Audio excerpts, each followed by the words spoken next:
Welcome to my YouTube channel. Today we are going to learn how to promote your blog 21 new strategies. In today's post, I am going to show you exactly how to promote your blog. In fact, these are the same strategies that I used to grow my blog to 4,49,058 monthly visitors.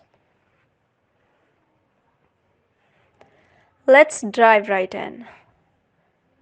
There are about 21 ways and 2 bonuses. Number 1. Guest post bonuses. If you're just starting out, guest posting is a great way to grow your blog. There is only one problem. It's really hard to get people from your guest post to your website. In fact, one industry study found that the average guest post brings in only 50 visitors. The solution: guest post bonuses. With a guest post bonus, you don't just toss in a link at the bottom of your post. Instead, you offer people something that makes them want to visit your website. For example, a while back I published this guest post on the Buffer blog. Yes, I had an authored by link. But I also created a guest post bonus just for readers of my guest post. And that single guest post brought in 471 visitors in the first month. And lots of those new visitors signed up for my newsletter. Nice. Number 2. Publish data-driven content. Data-driven content is blowing up right now. And for a good reason. Content with data is a great way for your blog to stand out.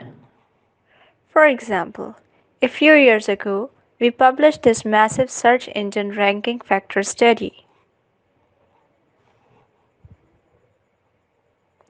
Overall, that post led to thousands of shares on social media.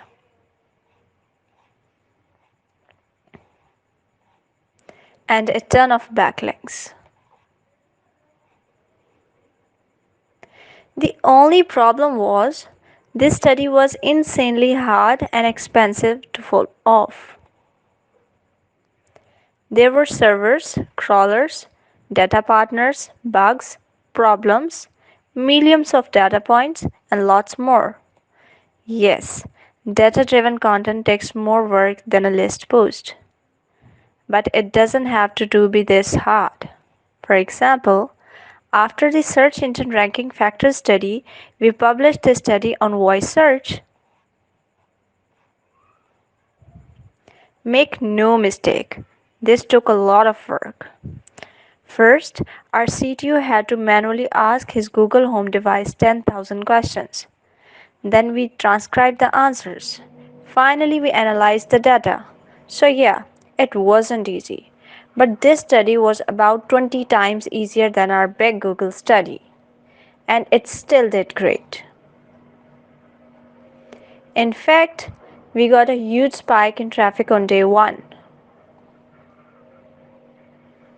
And people still link to and cite our study all the time. All anyone really needed to pull this off was a Google Home device and someone willing to put in the work. We just happened to be the first to do it.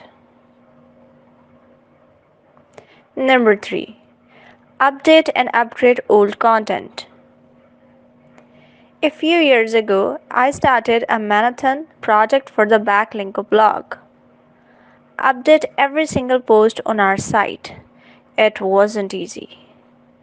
But this mega project helped boost Backlinko's overall traffic by 25.71% compared to the previous year.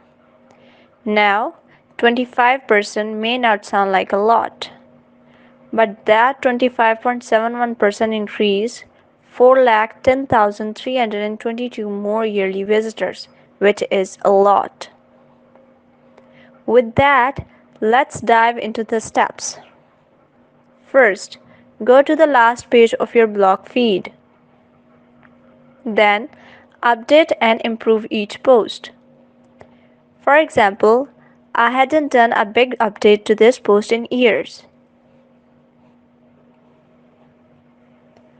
Most of the strategies in my post still worked, but a lot of the content was obsolete. So I went in and overhauled the post. For example, I replaced old visuals and images, removed old strategies, and overall made the post much more up to date. Finally, I pushed the changes live and changed the last updated date on the post, which boosted the overall traffic to that page by 22.52%. Rinse and repeat for so many posts as you can handle. Depending on how many posts you have, this can take months or even years. In fact, it took me 6 weeks to update all of our content. But as you saw, it was totally worth it. 4. LinkedIn syndication. LinkedIn now has 756 million users. Despite those crazy numbers, I don't see many people talking about LinkedIn. That's good news for you and me because it means LinkedIn is largely untapped. In fact, you can get some serious traction on LinkedIn simply by reposting your best stuff there. For example, a while ago, I reposted this post on LinkedIn. I literally copied the exact post word for word. And despite being an old post, it got 3,800 views. This works because no one is posting anything interesting on LinkedIn. So when you publish something cool, you can instantly stand out. Facebook boosted posts with retargeting. It's no secret that Facebook organic reach is basically 0% for most pages right now. This means that you need to boost your posts if you want them to get seen. That said, CPCs on Facebook are getting super expensive, especially if you are in a B2B space like I am. Fortunately, you can decrease your CPC by 25 to 75% with retargeting. For example, I posted this on the backlink of Facebook page a while ago. And I decided to use some fancy targeting options, which ended up costing 2.60 CPC per click. Not crazy, but not a great ROI either. So a few months later, when I boosted this post, I decided to only boost it to people that visited Backlinko in the last 60 days. And because I targeted people that I knew would be interested in our content, our CPC was only 6-7 cents a pop. Number 6. The super simple newsletter. One of the first lessons I learned with Backlinko was newsletters are a great way to promote new posts. Over the years, I have tested 25 plus different formats and layouts for our email newsletters.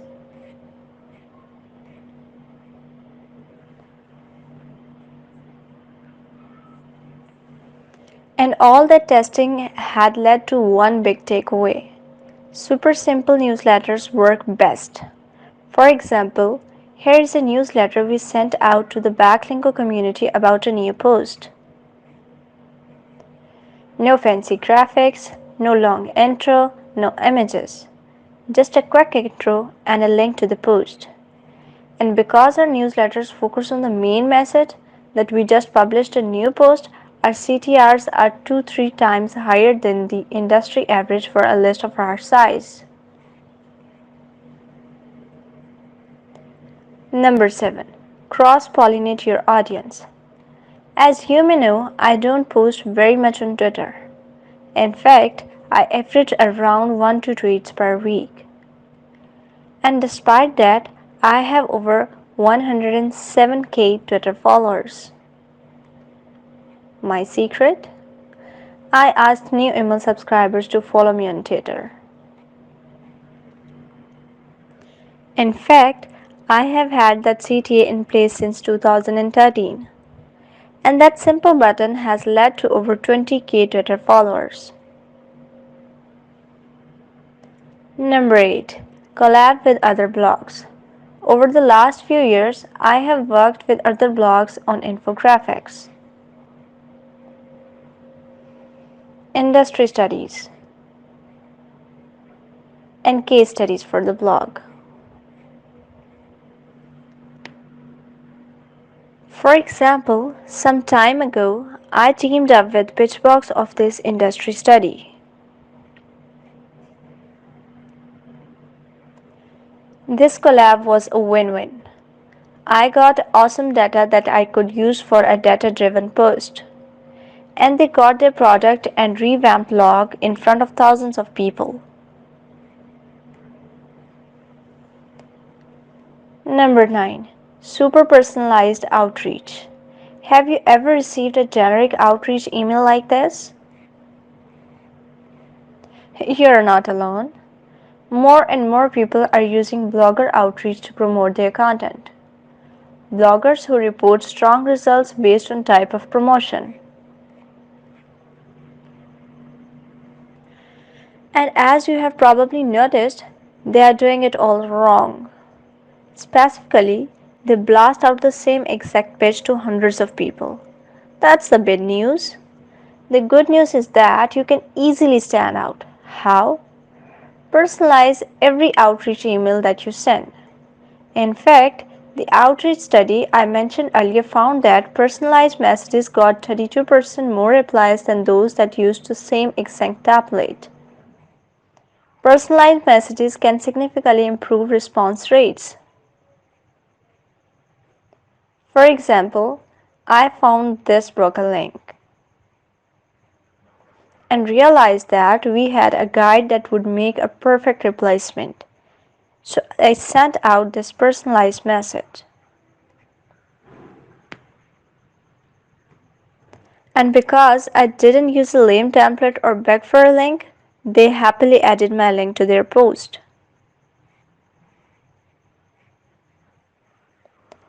Number 10. Eye-catching social media images. From a lot of testing, I can tell you that your social image makes a huge difference. For example, we used to slap our social media images together at the last minute or use a random image from the post. Today, we create social media images designed to stand out on someone's Twitter or Facebook feed. For example, when we publish something with data, we feature a compelling chart. And we resize the chart so it's optimized for Twitter, Facebook, and LinkedIn image dimensions. And if we are publishing a list post or step-by-step guide, we have our designer create something that will stand out. This kind of things takes a little bit of extra effort. But in my experience, the increase in traffic that you get makes it totally worthwhile. Number 11. Turn blog content into YouTube videos. I used to start every YouTube video from scratch, and it took forever. In fact, I used to spend 10 hours on a single 15-minute video, and I would estimate that I spent 70% of that time on the video script. Today, I base my videos on existing content from blog posts, newsletters, and keynote speeches. YouTube video content based on existing content. And it makes this process much easier. Note: I am not straight up recycling a blog post into a video. That's lame. Instead, I am using bits and pieces of high quality content as the basis of my script. For example, this video from my channel is the mismatch of content from one of my ebooks, a newsletter, several different blog posts, plus some new stuff. And because the video isn't just a rehash of an old blog post, it racked up to 148,168 views. How to rank in Google YouTube video views. Number 12. Reply to every single comment. You might have noticed that I get a fair amount of comments on every post. What's my secret? First, I only publish world-class content. In other words, content that's worth commenting on. Second, I reply to pretty much every comment that someone leaves, especially in the first 48 hours after a post goes live. In fact, according to our WordPress data, we have 29,142 comments on the blog.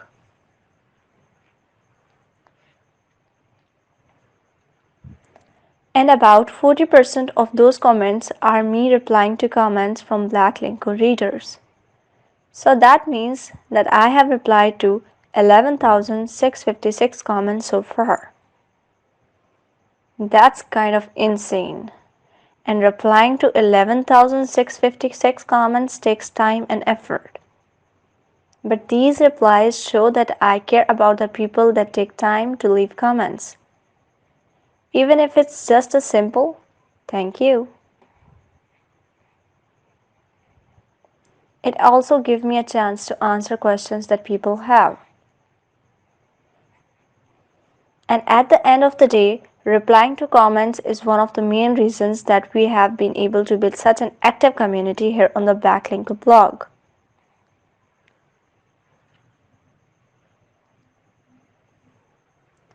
Number 13. Write blog posts on new topics. Does your niche have a bunch of entrenched competitors?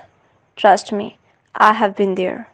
When I first launched the Backlinko blog, I was diving headfirst into the brutally competitive marketing space. And I was one-man show going up against huge competitors with dozens of employees. So, how did I stand out and get traction? I published content on new topics that my competitors weren't covering. For example, one of the first posts I published on the blog was about YouTube SEO. And another early post was about building an email list. These were two topics that my competitors weren't writing about, which helped my content stand out.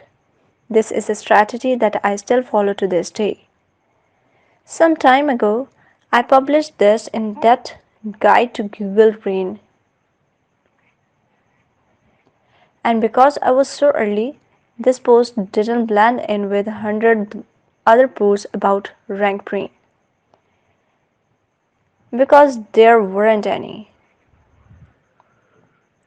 which helped my content really stand out. Number 14. Podcast bonuses. This is like the guest post bonus strategy I talked about earlier. But instead of creating a bonus for each guest post, you create a set of bonuses for each podcast you can go on as a guest. For example, when I went on Pat Flynn's podcast, I created this bonus section for his listeners. And at the end of the podcast, I specifically mentioned this bonus section, which led to an influx of traffic. And more importantly, email subscribers. With that, here's the exact process. First, Create something that listeners of that podcast would want. Ideally, your bonuses should complement what you are going to talk about on the podcast. For example, before I went on Pat's podcast, I created a bonus section. This bonus section contained a quick case study, an on-page SEO checklist, and a swipe file of 25 high-quality link building videos and posts. Second, run it by the postcard host because you're offering something super valuable to their audience. Most won't have a problem with that, but it never hurts to check in beforehand. Finally, host the bonus section landing page on a URL that's easy to remember and type. For example, for my Pat Flynn podcast appearance, I made this URL backlinko.com/pat.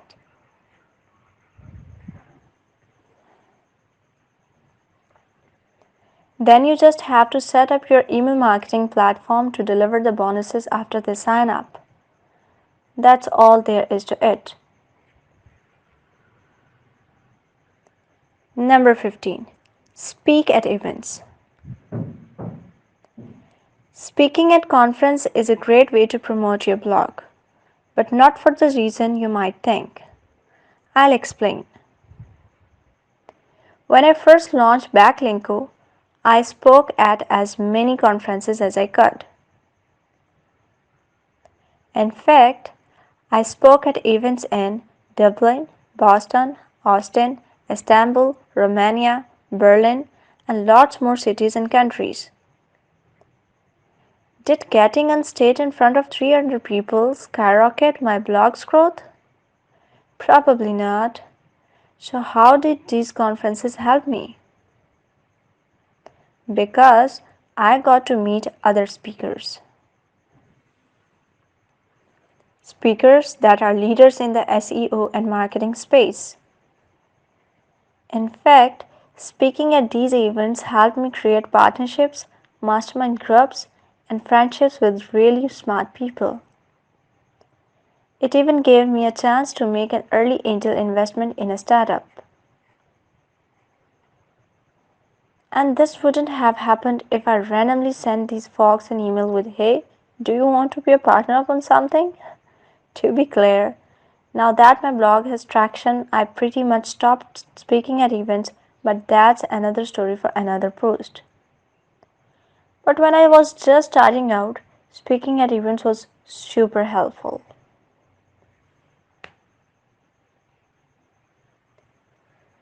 Number 16. Publish post at the right time. What's the best time to publish a new blog post? Well, Best Humor and I sent out to answer this question. And we found that there isn't really a big difference between different days of the week. That said, every little bit helps. And if you want to get more traffic and social shares from every post, publishing at the right time is a key. The thing is, the best time is different for every blog. For us, we have experimented with publishing on Sundays at 12 p.m., Fridays at 7 a.m., and Mondays at 2 p.m. And we eventually figured out that publishing on Tuesday at 11 a.m. works best for us. But that's not something any industry study or best time to publish a post article can tell you. You gotta experiment. 17. Leave super helpful comments on other blogs. This is something I did a lot when I was first starting out. For example, I would leave comments that added to the discussion, or just supported bloggers that I was rooting for. And this helped me get on people's radar screens without being a pushy jackface. In fact, these helpful comments directly led to a handful of guest posts and podcast interview invites. Sweet. Number 18. Create a blog alliance. A blog alliance is where you make friends with other bloggers. And blog alliance sounds a lot cooler than make friends, so I went with that. For example, in the early days of Backlinko, I would go on weekly calls with Brian Harris. And these calls were super helpful. Sure, it was nice to have someone to talk to about writing, hiring, tools, products, and newsletters. But we also stepped specific tips and tactics that help us both grow.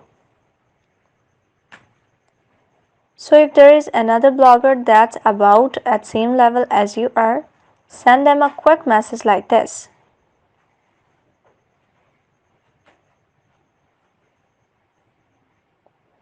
Number 19. Reader case studies. I love reader case studies. In fact, reader case studies were one of the secret weapons I used to grow my blog in record time. With that, here's the step-by-step process. First, identify a strategy, technique, or tip that you want to highlight. For example, back in the day, I wanted to get the word out about the skyscraper technique. Second, find a reader that got results from something you talked about. Finally, work with your reader on an in-depth case study. In other words, they send you the details and you write up what happened. That way, it's not a guest post, and the writing is still in your own voice. For example, I worked with Chris Glimmer on this skyscraper technique case study a few years back. And that post did great. It brought in 13,486 visitors in the first month alone. And people shared it on Twitter like crazy.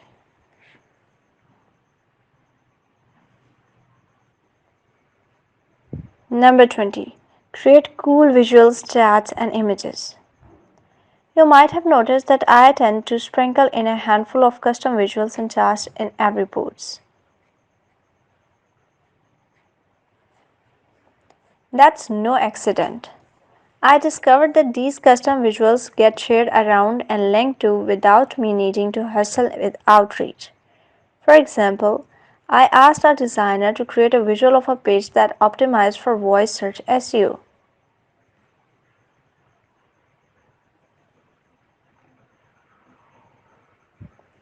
And because this visual helps people understand voice search SEO, lots of other bloggers have used it in their blog posts. Bottom line.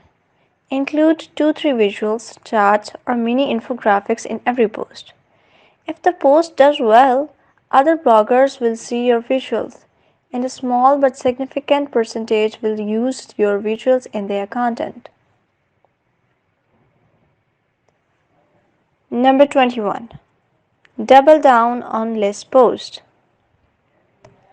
List posts are a blogging mainstay, and they are not going anywhere anytime soon. Our content study with Bustuma found that list posts got more social shares than any other content format.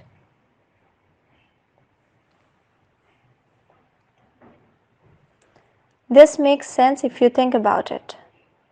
People love super tactical tips and tactics that they can use right away. And a list post has a bunch of these tactics on a single page.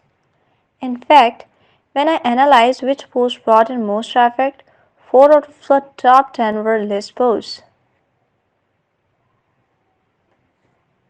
This is why I have published several list posts like this one over the last few years. And I actually have a few more list posts in the works right now. Speaking of list posts.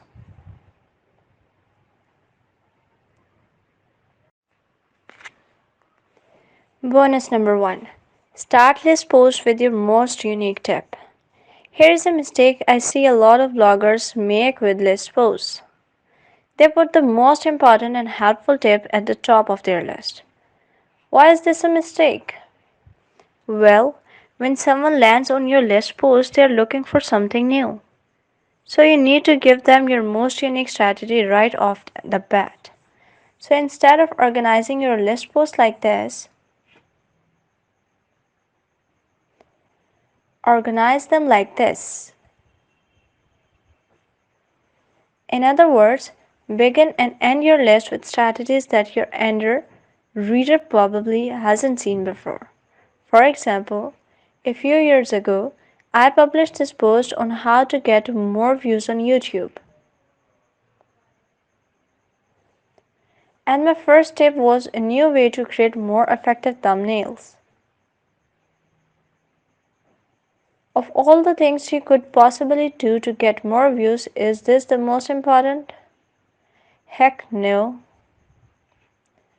But it is a strategy that most people haven't heard of before, which means they'll keep reading. Then, later in my list, I outline strategies that make the biggest difference.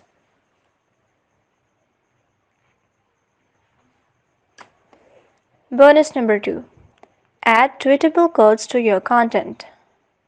This is an easy way to get more people to share your content on Twitter. Here's how it works. First, find a quote from your post that's worth sharing. In other words, a tweetable quote. A tweetable quote is a short, interesting quote that easily fits inside of Twitter's character limit. For example, this line in my 8-step content strategy post was a tweetable quote. It had a click to tweet this, like underneath the quote.